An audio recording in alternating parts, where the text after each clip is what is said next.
Welcome to my commentary of round 10 of the World Chess Championships 2018. And, well, things just get better and better. Today, in my eyes, was probably the most exciting day so far.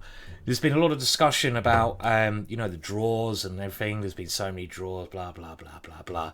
When you get two great gladiators fighting against each other, there's bound to be a lot of draws. So, anyway, we had Fabiano with the white pieces, and there's only 3 games left, including this one, against Magnus Carlsen with the black pieces. And the game kicked off with e4 being played by Fabiano, as we've seen many times before. Now, this game is so complex at various moments and so amazingly interesting that I'm going to sort of get to those moments which really intrigued me. I watched it most of the game live, and I have to say I really, really enjoyed the whole spectacle that was round 10. Probably more than the players, who must have been pooing themselves. So we had Magnus playing the Sicilian, and he sticks to his guns. Fabiano also sticks to his guns, and he now goes back to the open Sicilian, not playing the Rosalimo anymore, playing more sharper stuff. And as we're going to see, both players actually playing quite riskily.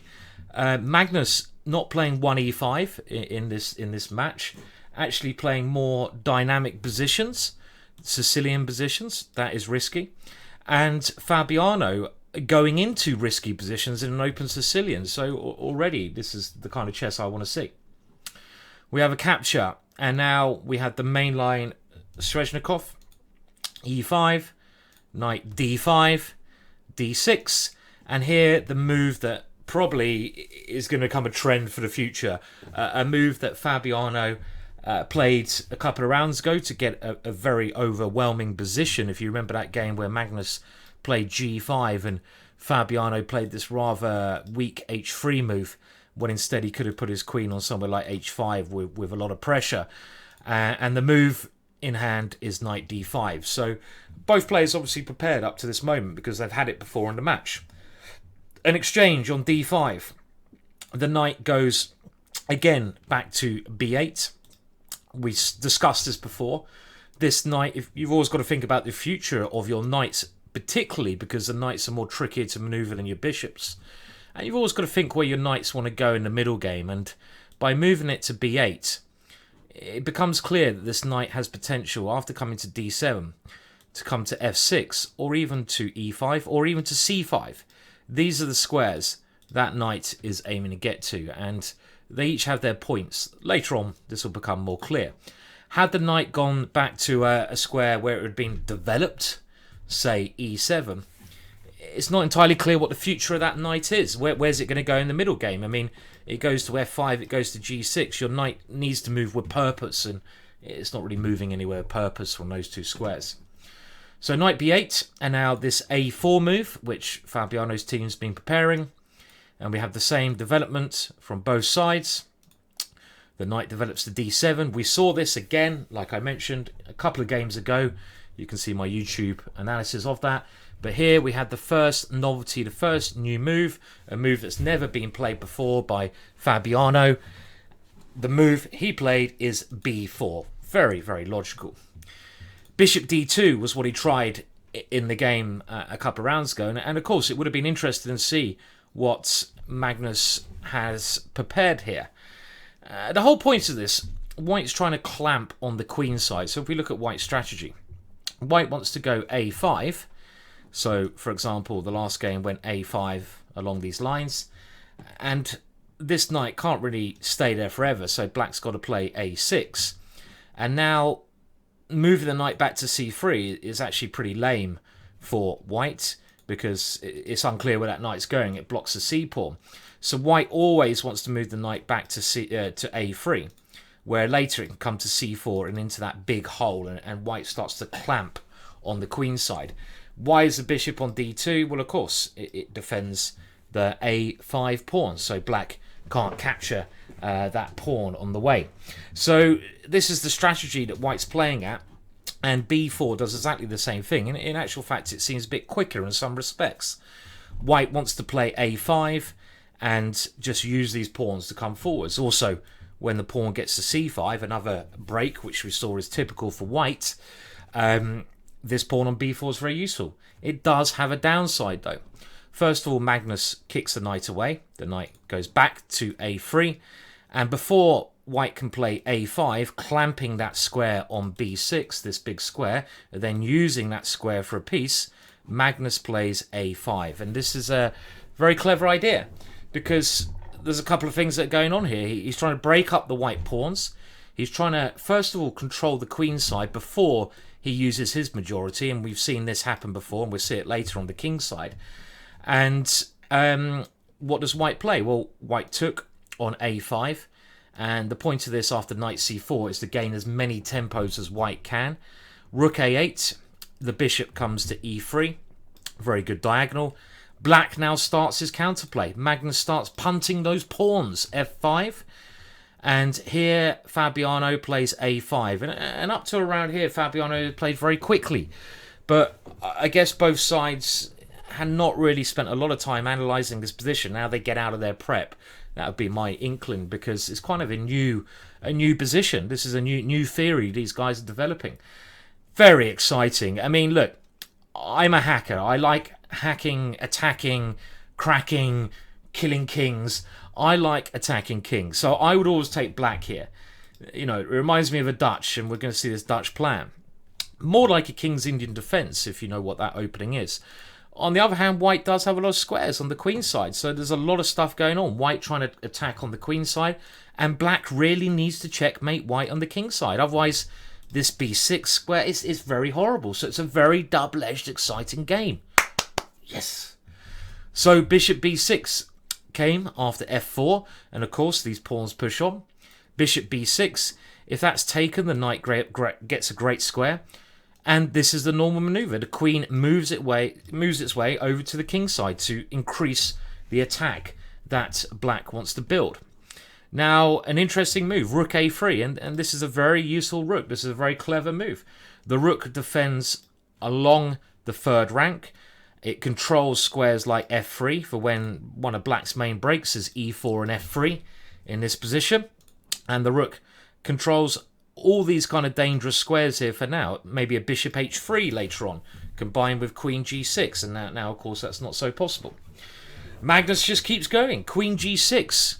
I like his spirit. Bishop c7, and this puts pressure on d6 and allows the knight to come into this square. And now things get really exciting, if they're not exciting enough. I mean, we've got to put this into context, and the amount of pressure these guys are under, if they make one bad move, they lose the World Championships. This is unlike any other sport, game, activity that I'm aware of in the world. Take another sport where you can play for 2-3 weeks and you make one small error and it loses you your title and you can't win. You mean golf, you make a bad shot, you can recover. Snooker, bad shot, recover. Football, this, you can still recover. In chess, it's so unforgiving. This is the amount of tension these guys are facing. It really is tough, and they're slogging it out against each other here. I can only believe what they're feeling. I mean, we've all been as chess players in that situation a little bit, but all credit to them. E4. Here comes the blood and gore. And black is just saying, look, I'm coming for you. I am the world champion. I have no choice. You are taking control over the queen side. I've got to try and come for you. I'm getting ready. Here they come. And the threat now is f3, when this g-pawn will be pinned. So white moves the king out of the way of that threat. And now we have one of the most amazing moves, if not the most amazing move of the World Championships so far. Magnus sunk into a half an hour think now. How does Magnus increase the pressure? This is probably a harder position for black to play, because white has moves. White can increase the position a little bit. And, he's got bishop g4 coming into e6. He can go knight b6 at the right moment. Black's got to work out what to do. How does black attack? f3 doesn't help. White just takes on f3. Black hasn't got enough pieces attacking. All these guys are sleeping. So black needs to liberate those pieces somehow. And what does Magnus come up with? This is a world champion move. b5. Boom! Put that in your pipe and smoke it, Fabiano. And this move is just absolutely fantastic. What is the idea of this move? The idea of this move is to dislodge the knight on c4. As simple as that. So that the black knight can come into e5. When that knight reaches this e5 square, increases the pressure on f3. It frees up the bishop to also join in the attack, but it involves sacrificing a pawn in lots of variations. You give white a pass pawn. It is so dangerous. So, very brave decision from Magnus, and this shows why he's world champion. We talk a lot about his expertise over the years in positions where he can grind in endings, but there's no doubt that both of these players are fantastic attackers as well. They just don't get a chance to do it much, and this is not really a position that Magnus is well known for. This kind of position would be more Garry Kasparov style. Garry Kasparov used to play aggressively attacking, but it certainly doesn't mean that Magnus can't play as well as him in these positions. Now the point is, if white takes on pass on, remember that move, capture and passing, black takes on a3, and now the knight moves away from e5. So here Magnus would probably now play f3 first, sacrificing yet another pawn. Pawn takes f3, and now there's two nice ideas. Either the knight comes in now, or we take on f3 first. For example, pawn takes f3, bishop takes f3, white 2 pawns up, but now black's pieces start to float towards the king. Every black piece has a purpose. The rook, the queen, the bishop. This bishop can pop out, the knight. They're all attacking. And to me, this looks extremely hard for white to defend. This is just one testing line to demonstrate the power that black has here. Maybe even a better way to play this is after f3 takes to go knight here straight away. There's so many dangerous lines. It's really hard to defend. Hence why Fabiano plays knight b6. He doesn't want to allow that knight the activity on e5. He wants to eliminate that piece, as we saw it as becoming very dangerous. Magnus forced to capture there. And around here, stuff gets funky. A lot of decent moves here. Probably bringing the bishop to e5 would have been black's strongest idea. Maybe after something like b4. The rook moves, and now let's just say the bishop comes in, because this bishop's not really doing a great deal on e7, where it was placed, because it wasn't attacking anything of white's. And, if a blow here like f3 doesn't work, and of course this is the first move that you should be analysing, but if a move like this doesn't work, you need to bring in reinforcements. You need to bring in pieces that are rather inactive, typical attacker's philosophy. f3 doesn't work, pawn takes f3, and how do you continue? Bishop h3 is the only way you can do a slightly bit more pressure, threatening checkmate, threatening the rook, but then rook g1. And here, black's just running out of steam. So, I think a very clever idea would have been, I like b4, because it attacks the rook, it just misplaces it. And then after rook b3, bishop f6. The bishop wants to come here, and then when you play f3, you can target h2. Let me show you one line that's very interesting. For example, rook takes the pawn here. And now, well, you have a couple of ideas. Bishop c3 is quite clever to force the rook away from e4, rook b3, and now something like bishop e5 at some point. Something like this.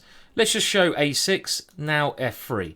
And compared to the last lines, this bishop is absolutely deadly, because now we can attack h2, let's say queen to this square, and it's going to be very, very hard to stop queen takes h2 checkmate. Both bishops working. So this was certainly a very interesting idea. Magnus comes up with a more caveman move. Probably a move I would have played. Queen g5. What's his idea? He wants to go rook f6, the rook swinger, rook h6, queen h4, queen h2, boom, checkmate. Brutal stuff. Absolutely brutal. And this is such a complex position. They must have, again, I don't know what was going through their minds here.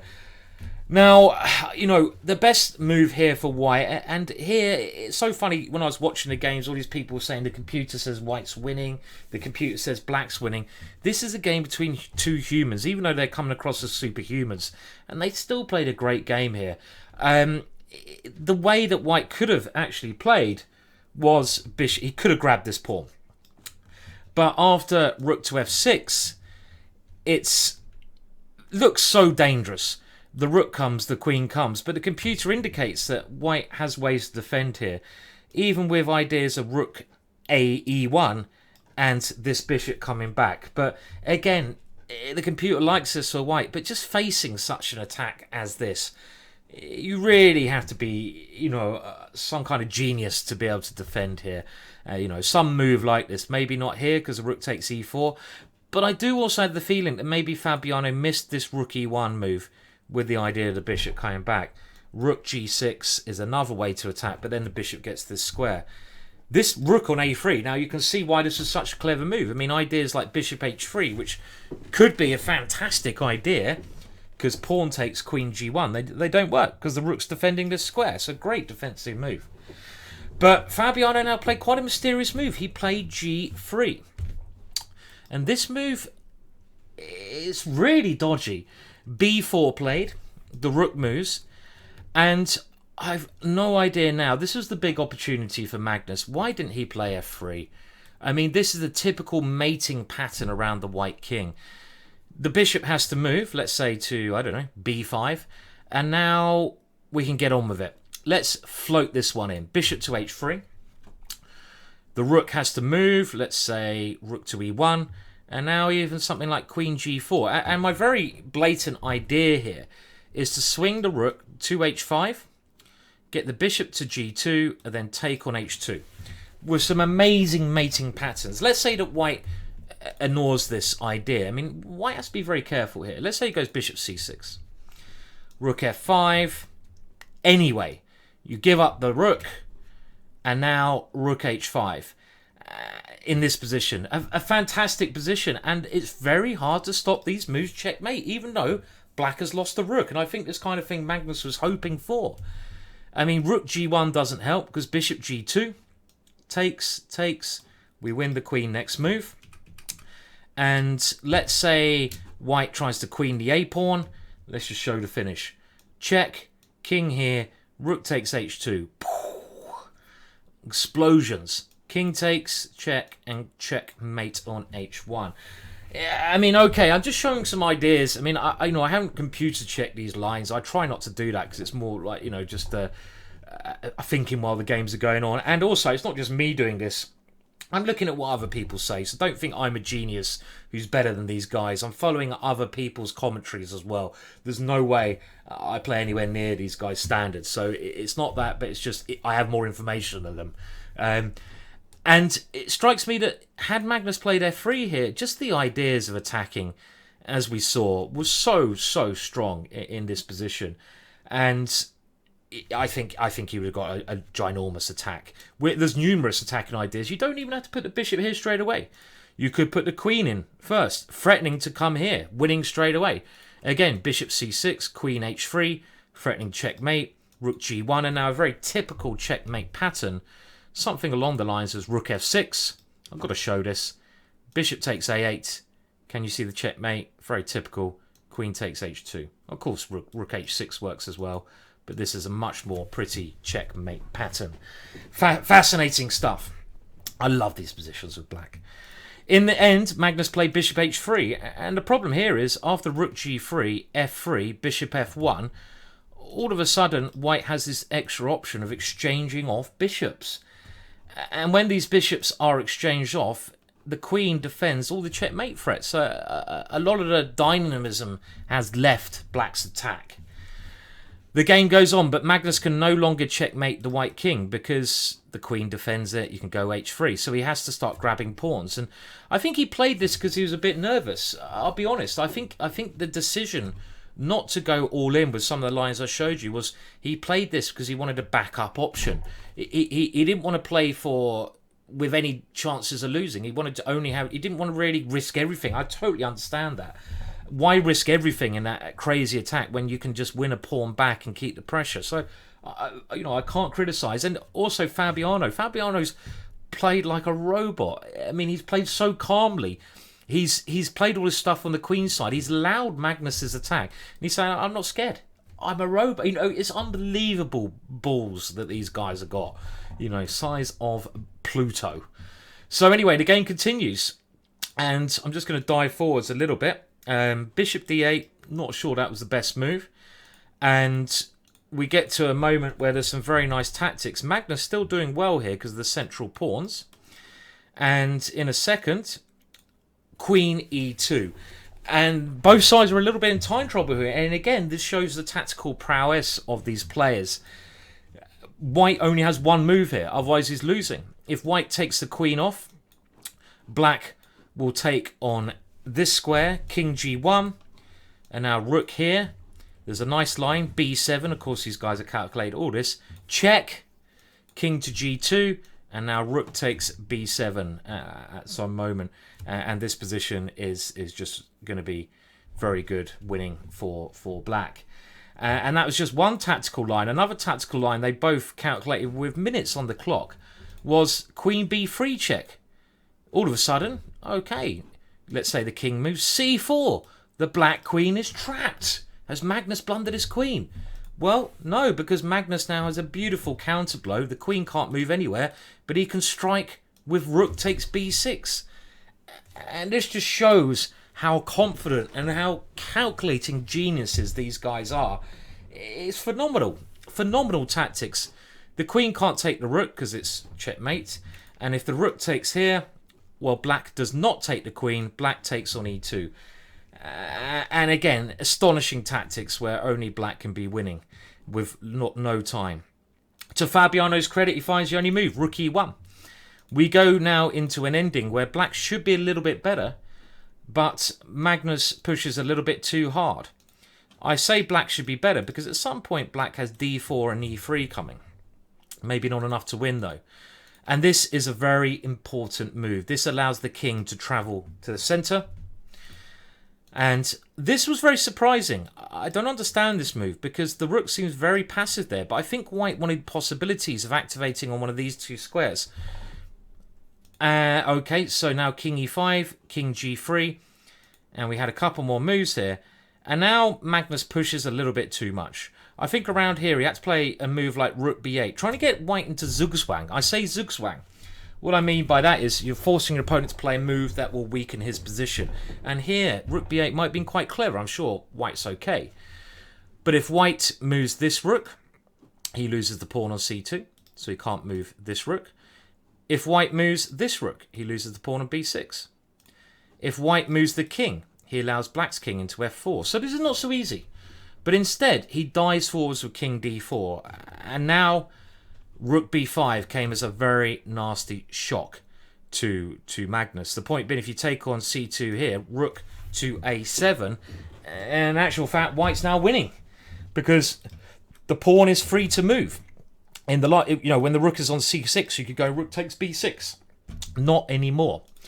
So Magnus finds a way to try and hold the position, and he does it very well. I mean, again, I think this is so impressive. He's pushing for the win. There are many ways he could have lost, but he recovers his strength, and he plays very, very accurately to liquidate into an ending around here where he is only going to be one pawn down. And 3 versus 2 on the same side when you're playing Magnus is an easy draw, and they agree to draw around here. I mean, okay, around the end there, Fabiano could have made things a lot more difficult for Magnus, but I just think that was an incredibly impressive game. The best game so far. Game 10 has been the best game for me so far. That's why I spent a little bit extra time on this game. Hope some of you are still watching. But I think it's just a brilliant performance from both sides. Magnus going for it, Fabiano going for it. They both deserve a round of applause. The press conference was very interesting. I got a little video here. And I say interesting because it was clear that Magnus was quite upset and absolutely exhausted. Now, I can't blame them. I mean, after a game like that, all you want to do is just to go home, rest, and chill out.